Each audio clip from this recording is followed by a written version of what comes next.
बाजिंद भाग 29. खंडोजी नजरेआड झाला आणि ढगातून सहस्त्र जलधारा पृथ्वीवर कोसळू लागल्या. पावसाचे पडणारे थेंब सखाराम, सर्जा, नारायण व मल्हारीला भिजवू लागले.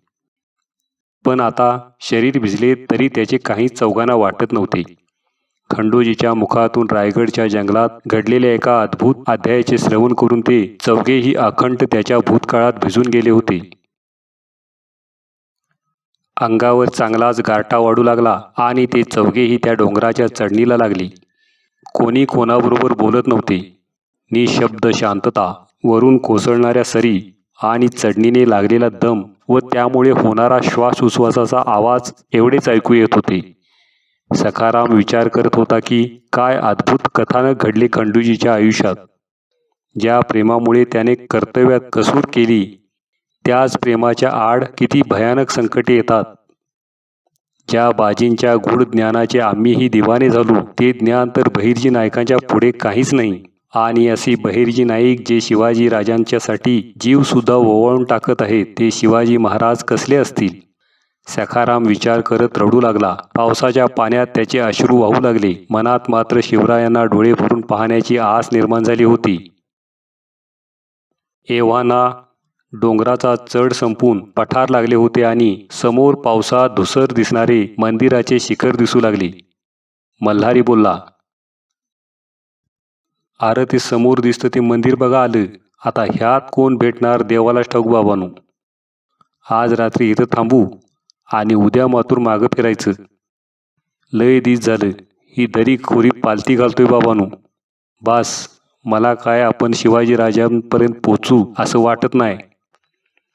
त्याचा शब्द मध्येच खोडत सखाराम बोलला, "नाही मल्हारी, आता तर महाराजांचं दर्शन घेऊनच जायचं. बस, काही हो, आपलं काम भलेही न हो, महाराजांच्या पायावर डोकं टेकवू आणि मगच धनगरवाडी गाठू. चला." ते सर्व त्या भव्य दगडी मंदिराच्या नंदीसमोर उभे राहून आत बघू लागले. पावसाने बाहेर पाणी पाणी झाले होते, मात्र मंदिराच्या गाभाऱ्यात एक मशाल तेवत होती. चौघेही आत गेले. डोके झटकून पाणी हाताने पुसू लागले. इतक्यात डोईला मावळी मुंडासे बांधलेला एक वृद्ध माणूस हातात मशाल घेऊन त्या चौघांजवळ आला. त्यांना पाहून त्याने विचारले, "काय हाय र बाबांनो, तुम्ही इतक्या रात्रीच कसं काय ह्या डोंगरावर? वाट सरू हायसा का रस्ता चुकून वर आलायसा?" त्याच्या प्रश्नाने सखाराम समोर होत बोलला, "म्हातारबा रामराम, आम्ही टकमक धनगरवाडीचे धनगर, गावचे गाव कारभारी आहोत." असे म्हणत सगळी हकीकत त्यांनी त्या म्हाताऱ्याला सांगितली व महाराजांना भेटून मदतीची मागणी करायला आम्ही निघालोय असे बोलतो न बोलतो इतक्यात त्या म्हाताऱ्याच्या मागून 3-4 धिप्पाड मावळे सपासप तलवारी उपसून सामने आले व चौघांच्या नरड्यावर तलवारी रोखल्या. तो वृद्ध माणूस जरा मोठ्या आवाजात बोलला, खरं सांगा, नाहीतर तुमच्या मुंड्या धडा वेगळ्या झाल्या म्हणून समजायच्या. ह्यो डोंगर सहजासहजी कोणाला गवसत नाही. इथं याला कितीतरी गुपित वाटा पार कराव्या लागतात. फक्त आमच्या हेरांना या वाटा ठाऊक असतात. बोला, तुम्ही कोण? नाहीतर संपला तुम्ही." आधीच डोंगर चढून दमलेल्या त्या चौघांना त्या आकस्मित हल्ल्याने पाचावर धारण बसली. त्या खंडोजीच्या नादाला लागून मरणाच्या दाढेत आलो असे त्यांना वाटू लागले.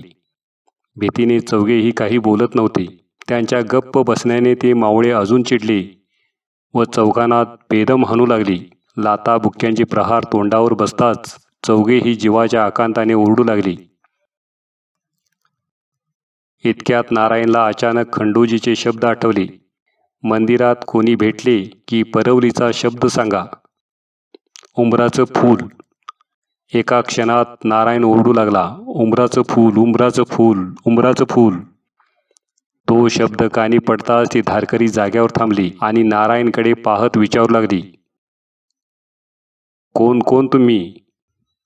पुढच्या क्षणी त्या चौघांनी हात जोडून त्या चौघांची माफी मागितली व तो वृद्ध माणूस बोलू लागला, "तुम्हाला अगोदर परवली शब्द सांगायला काय झाले होते? बिनकामी जीवानिशी गेला असता.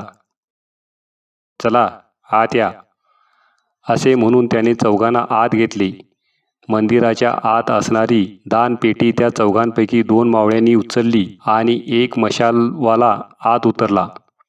त्या पेटीच्या आतमधून दगडी पायऱ्या आत जाणाऱ्या होत्या. त्या चौघांनी सखाराम व त्याच्या साथीदारांना आत उतरवले आणि पेटीचे दार लावून एकामागोमाग एक चालू लागले. बराच वेळ चालले आणि आत एक विस्तीर्ण कक्षात पोहोचले. त्या कक्षात सर्वत्र समई तेवत होत्या. भिंतीवर ढाल तलवारी अडकवल्या होत्या. समोर लांब सडक बांबूच्या ठासणीच्या बंदुकीत दारू ठासत एक शिलेदार मग्न होता. बाजूला एका मंचकावर ठेवलेल्या एका नकाशाभोवती मावळ्यांची बैठक सुरू होती. सखाराम व त्याचे साथीदार भांबावल्या नजरेने सारे पाहत होते. एका कक्षातून दुसऱ्या कक्षात काही मावळे जडीबुटी कुटून औषध बनवत होते, तर काहींच्या समोर नकली दाढी मिशी फकीर संन्यासाची वस्त्रे पडली होती. ज्याने सखाराम व त्याच्या साथीदारांना त्या गुहेत गुप्त वाटेने आणले, तो वृद्ध माणूस हसत हसत सखारामला बोलला, गड्यानो, ही आमची हेरांची गुप्त जागा. इथे आम्ही स्वराज्यातील सर्व हेरांकडून आलेल्या निरोपाचे पृथक्करण करतो व योग्य कारवाई करतो. इथून केवळ रायगड नव्हे, तर साऱ्या स्वराज्यातील हेरांना काय हवे नको ते पोहोचवले जाते. येड्यानो, परवली शब्द सांगितल्याशिवाय आपले काम होत नाही, हे माहिती असून सुद्धा तुम्ही वेळ केला सांगायला. हाकनाक जीव गेला असता की. तो वृद्ध पुन्हा हसू लागला व ते सर्व चालत पुन्हा एका तिसऱ्या कक्षात वळाले. सखारामने मनात विचार केला की आपण हेरच आहोत असा बहुतेक सर्वांचा समज झालेला दिसतोय. पण जर हेर नाही हे कळाले तर पुन्हा मारतील या विचाराने तो गप्प झाला. त्या कक्षात काही फितूर हरामखोर दगाबाज लोकांना पकडून त्यांना उघडे करून पट्ट्याने मारले जात होते. आर्त किंकाळ्या व रक्ताचे डाग याने तो कक्ष हादरून गेला होता. भयभीत नजरेने सखाराम ते पाहत त्या वृद्ध माणसाच्या मागे चालत परत दुसऱ्या कक्षात जाऊ लागले. त्या कक्षाच्या समोर 2 भालाईत पहारा देत उभे होते. त्यांना पाहून त्या वृद्धाने त्यांना सवाल केला, वस्ताद काकांना भेटायचे आहे. नाईकांच्या खाजगीतील परवलीच्या शबूत घेतल्यात या 4 जणांनी. नाईकांची खास माणसे असावीत. यांचे काही काम आहे महाराजांच्याकडे. वस्ताद काकांना वर्दी द्या. उंबराचं फूल उगवलं आहे. त्या पहारेकरांनी मान हलवली आणि दरवाजा उघडून आत गेले आणि काही क्षणात बाहेर आले व सांगितले की त्या चौघांना फक्त आत पाठवा, बाकीजण निघून जावा वर मंदिरात. जी असे म्हणत वृद्ध मागे फिरला व सखाराम व त्याचे साथीदार त्या कक्षात गेले व बाहेरून कक्ष बंद केला गेला. समईच्या मंद प्रकाशात समोर आई तुळजाभवानीची मूर्ती दिसली. बाजूलाच तलवारी, भाले, बर्चे, कट्यारी पुजल्या होत्या. वस्ताद काका हात मागे बांधून पाठमोरे उभे होते. त्या चौघांची चाहूल लागताच ते मागे वळाले. अतिशय धीरगंभीर मुद्रा, कलेदार मिशा, वार्धक्याने पांढरी पडलेली दाढी, पण डोळ्यात विलक्षण तेज. अंगापिंडाने मजबूत असणारी काकांची शरीरयष्टी पाहिली आणि खंडोजीने काकांचे जे वर्णन सांगितले होते त्याची अनुभूती आली. राम राम गड्यानो, जय भवानी, असे बोलत काकांनी त्या चौघांना नमस्कार घातला. त्या चौघांनी पण रामराम घातला. समोरच्या लाकडी मंचकावर बसण्याची खून करत काका बोलले, बसून घ्या. उंबराचं फूल कवा कवा तर उगवतं आमच्या ठाण्यात. सखाराम व ते चौघेही हसू लागले. वस्ताद काका बोलले, बोला मंडळी, काय काम आणले आहे तुम्ही? तुम्ही जो परवलीचा शब्द घेताय त्या अर्थी तुम्ही बहिर्जी नायकांच्या एकदम विश्वासातील लोक आहात. शब्द कसा व कोणी दिला हे विचारायला सुद्धा आमचा हक्क नसतो जेव्हा हा शब्द घेऊन कोणी येतो. ज्या अर्थी हा शब्द तुम्ही बोलला त्या अर्थी कोणतेही कारण न सांगता तुमचे काम केलेच पाहिजे. काकांच्या त्या बोलण्याने सखाराम व त्याच्या साथीदारांना कळून चुकले, खंडूजी जे बोलत होता त्यातील शब्द आणि शब्द खरा आहे. एक दीर्घ श्वास घेऊन सखारामने सारी कहाणी सांगितली.